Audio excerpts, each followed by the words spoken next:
182 kilometers from Almaty, inside Altyn-Emel National Park, lies one of Kazakhstan's most mysterious places, the Singing Dune.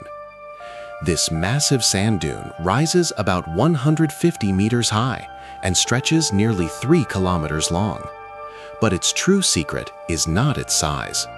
When the sand begins to slide down, the dune produces a deep humming sound, like an organ or a distant aircraft engine. Scientists explain it as friction between dry sand grains creating resonance, but local legends say an ancient desert spirit lives inside it. Sometimes the sound can be heard several kilometers away. And the most incredible part? Despite wind and rain, the dune never disappears. It stands as if alive, and it has been singing for thousands of years. Liked the video? Subscribe to the channel and hit the like button.